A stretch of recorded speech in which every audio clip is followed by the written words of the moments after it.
I'm Karl. I'm in first grade. I'm going to read The Trouble with Tyrannosaurus Rex.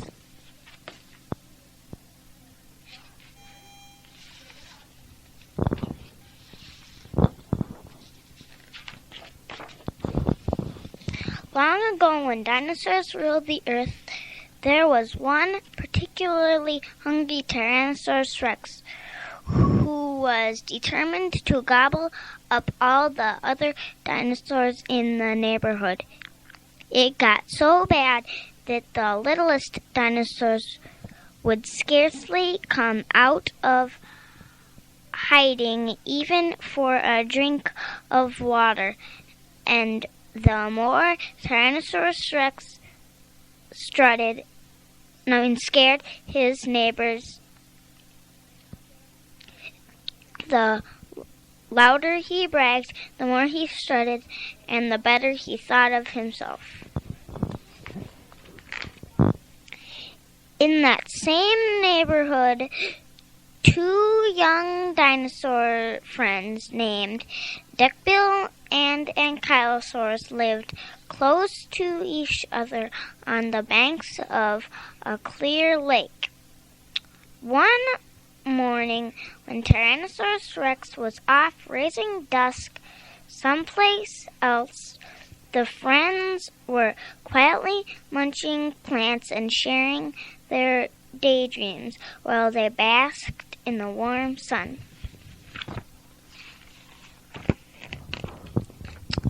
"Ah, this is lovely," sighed Ankylosaurus. "We should do this every day. But you know, if we didn't take care, we'd be mid-morning snacks for you-know-who. Our very own neighborhood tyrant," sighed Ankylosaurus. Duckbill smiled. "Perhaps not for long," he said slyly. "What are you talking about?" Ankylosaurus asked. "He could eat 10 of me and 10 of you and still be hungry." "Just so," said Duckbill, gathering courage. "His stomach is 10 times bigger than his brain. He's as clumsy as they come, but he's good at eating dinosaurs," Ankylosaurus said. "Exactly. So if we gather everybody here for a party by the lake this afternoon, he's sure to show, right?" said Duckbill. "For an early supper," sighed Ankylosaurus. "Okay, then let me tell you my plan." That afternoon, the dinosaurs pretended to have a party. Almost everyone in the neighborhood came. There was a tasty feast of leaves, pine cones, and magnolias. Triceratops led the games, and everyone had a great time for about 5 minutes. Then, suddenly, the ground shook, twigs snapped, leaves crunched, and fear filled the air. Some two-legged dinosaurs came scurrying by. "He's coming! He's coming!" they shouted, frantic in their hurry to get to a nearby cave. Everyone scattered. Even the horned dinosaurs in the fields stopped grazing and scooted into the brush. Duckbill took cover behind a tree.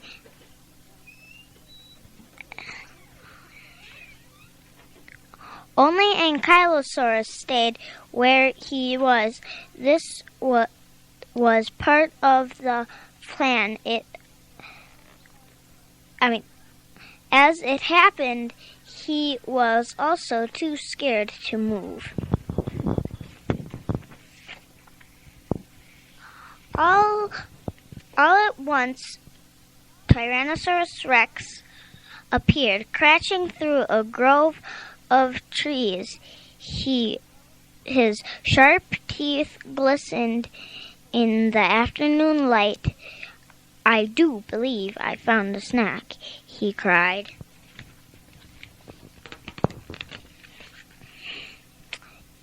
In a few great strides, the towering beast was above Ankylosaurus, ready to sink his teeth into the creature below him.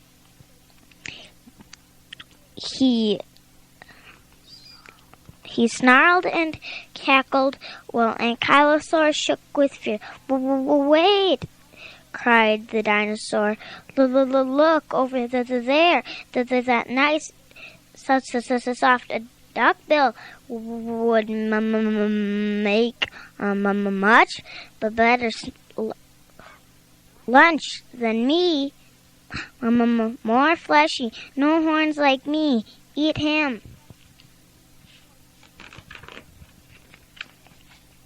The hungry beast took one look at Duckbill and roared. His enormous jaws trembled greedily, and he lunged toward Duckbill. His new treat. All he saw was Duckbill, a fine, fleshy meal. He didn't see Ankylosaurus, who was creeping up behind him. Wham! With a forceful swing of his tail,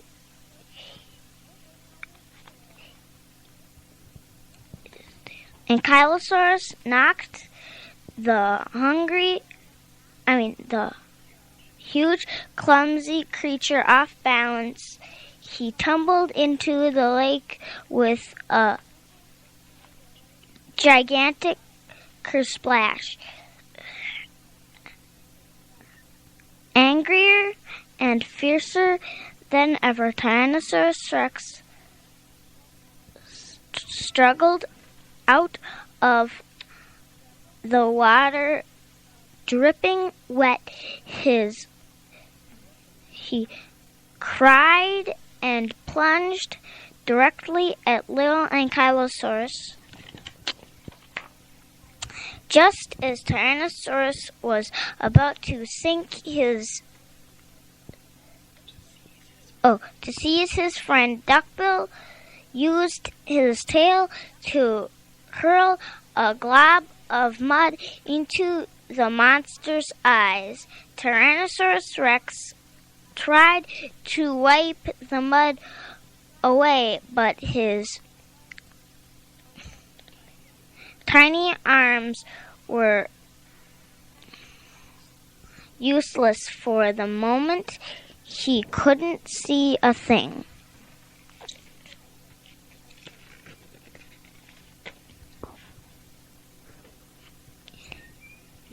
Hearing the cheers and chuckles of Duckbill and Ankylosaurus, the other dinosaurs carefully crept out of hiding. Before long, they surrounded the helpless beast, whispering nervously among themselves. Tyrannosaurus Rex was tantalized by the smells and sounds of so many dinosaurs, so many meals, this close to him. He rushed furiously but blindly from one victim to the next, spinning around and around and around, until finally, in dizziness, he crashed to the ground. The other dinosaurs gathered close around him in disbelief. "Now what?" they all asked. When he wakes up, he'll be a bigger bully than ever. Duckbill only smiled. Wait and see, he said. The trouble with Tyrannosaurus Rex is that he is only happy when he is the boss. I don't think he'll stick around too long after this. That night, the dinosaurs had a real party, a grand celebration. There was a feast. There was a feast and dinosaur dancing that lasted far into the night. And sure enough, when nobody was watching, Tyrannosaurus Rex quietly slunk off into the woods, never to be seen in that neighborhood again. As for Duckbill and Ankylosaurus, they lived a long and serene life along the banks of the clear lake, munching plants and sharing their daydreams while they basked in the warm sun.